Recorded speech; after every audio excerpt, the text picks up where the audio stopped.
सोनाली फोगाट के पास थी कई करोड़ों की संपत्ति। उस संपत्ति पर हक जताने में जुड़े सुधीर सांगवान। जी हाँ, इस वक्त की बड़ी खबर है, ध्यान से इस वीडियो को देखिएगा। आपको पता है कि सोनाली फोगाट मर्डर मिस्ट्री अभी तक सुलझी नहीं है। किसी भी प्रकार से कोई जानकारी नहीं हुई है कि कैसे और किस प्रकार उनकी डेथ हुई है। लेकिन उससे पहले अब उनकी जमीनी जायदाद पर अपना हक सुधीर सांगवान ने जताना शुरू कर दिया है। आपको बता दें कि भाजपा नेत्री सोनाली फोगाट अपने पीछे करोड़ों रुपए की अचल संपत्ति छोड़कर गई है। डंडूर के पास कई एकड़ में फैला SSP farm house, Sant Nagar स्थित कोठी व दुकानों के अलावा वाहन, गहने, नकदी इत्यादि है।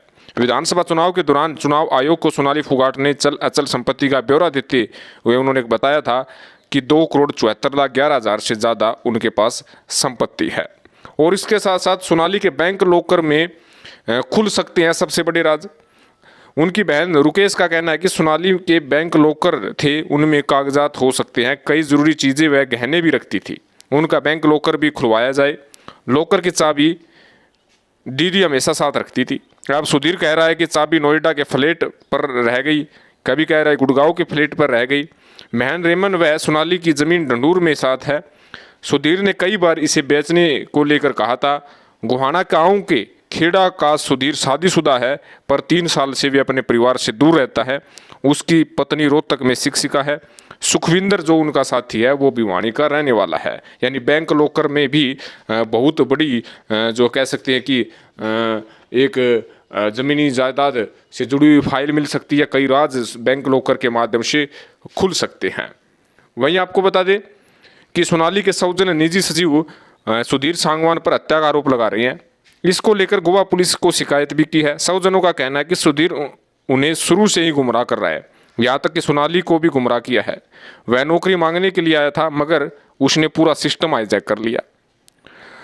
उस पर शक करने के कई कारण थे। वह बार बार बयान बदल रहा है। कभी वो कह रहा है कि सुबह तबीयत खराब हो गई, कभी कह रहा है कि रात को तबीयत खराब हुई थी। सोनाली की माँ को फ़ोन करके कहती थी, सोनाली जो है अपनी माँ को फ़ोन करके कह रही थी कि खाना खाने के बाद हाथ पैर सुन्न हो रहे हैं। सौजनों का कहना है कि सुधीर डायरेक्ट किसी को सोनाली से मिलने तक नहीं देता था। वह सोनाली को मिसगाइड करता रहता था। वह जिस तरह काम करता था उससे सोनाली को कुछ महसूस ही नहीं होता था। आपको बता दें कि सोनाली की प्रॉपर्टी के कागज, चाबियां व अन्य दस्तावेज सभी उसी के पास है। सोनाली की मौत के मामले में उनके सगे भाई वतन सिंह ढाका ने खुलकर अपनी बात कही और कहा कि जो उनसे जब चाबियां मांगी गई, जरूरी दस्तावेज मांगे गए, तो उन्होंने कहा कि गुरुग्राम के फ्लैट में वे चाबियां और सामान रखा है। जब गुरुग्राम के फ्लैट की चाबी मांगी गई तो सुधीर सांगवान ने कहा कि वो फ्लैट तो उनका है, वो चाबी अपने फ्लैट का नहीं देगा। तो कहीं ना कहीं अब ज़मीनी मामला भी दिखने लगा है।